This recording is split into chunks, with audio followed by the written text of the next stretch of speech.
मित्रांनो, पालखीमध्ये पोलीस आणि वारकरी काय म्हणत आहे मित्रांनो, हे तुम्हाला जाणून घ्यायचं आहे तर शेवटपर्यंत व्हिडिओ बघा. मित्रांनो, संत तुकाराम महाराजांची पालखी आज गवळ्याच्या उंडवडी येथे मुक्कामाला आहे. तर आम्ही आलोय पालखीचे दर्शन घ्यायला आणि त्याच्याच अलीकडे एक गुंजखिळा म्हणून जागा आहे, तिथं पूल आहे, उड्डाण पूल, त्याच्यावर थांबलोय. तर चला तुम्हाला दाखवतो संत तुकाराम महाराजांच्या पालखीचं दर्शन वरून, टॉप व्ह्यू वरून.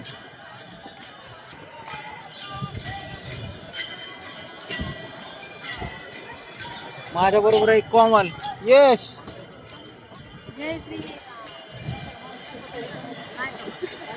रामकृष्ण हरी. मित्रांनो, पालखी येणारच आहे, थोड्या वेळ वाट बघू, थांबा.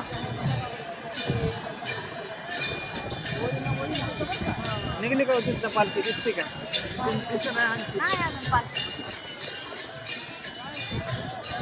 अजून पालखीच दिसा नाही.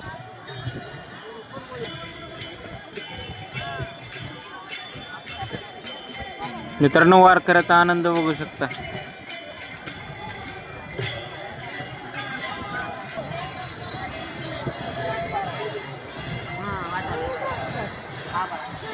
अजून पालखी काय दिसा नाही.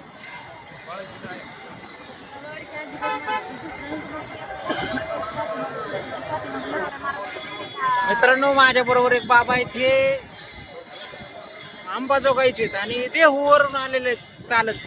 आता ते पण या पुलावर आलेले आणि तो टॉप व्ह्यू बघणार, पालखी कशी दिसते है ना. तुमची गँगच आहे का?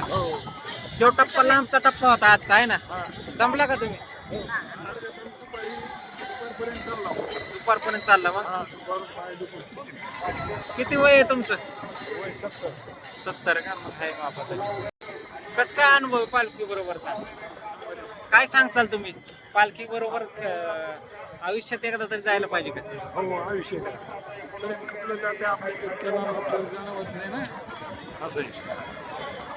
आयुष्यात एकदा तरी पालखी बरोबर जावं, वारी करावी, असे बाबांचं म्हणणं आहे.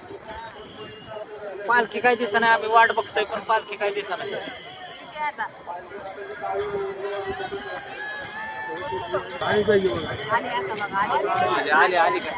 आली पालखी. मित्रांनो, पालखी दिसायला लागली. मित्रांनो, ही आहे संत तुकाराम महाराजांची पालखी, देहू ते पंढरपूर. काय करतात असं?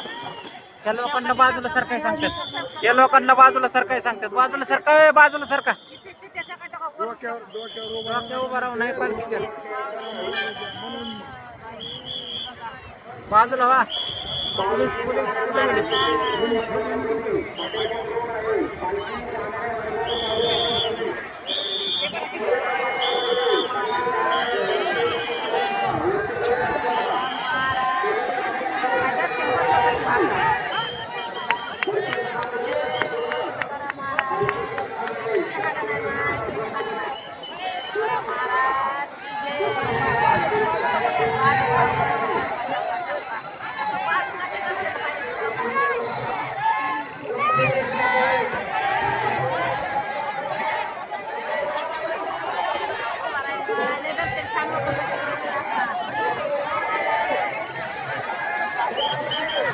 मित्रांनो, काय झालंय, पालखीच्या डोक्यावर माणसं उभी राहिल्यात, म्हणजे पुलावर राहिल्यात, तर पालखी त्यामुळे थांबले. बाजूला केले लोकांना पावती पुढे चालले. आता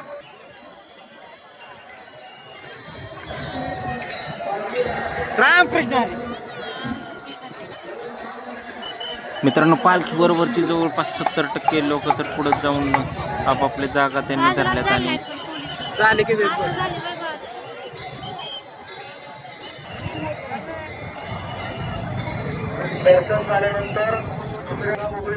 मित्रांनो, दर्शन आमचा खालीच घेतलेलं, पण वरनं पालखीचा व्ह्यू घेण्यासाठी आलो होतो. तर चला, पालखीचा मस्त व्ह्यू घेतलेला आहे. व्हिडिओ आवडला तर लाईक करा. बोला रामकृष्ण हरी माऊली.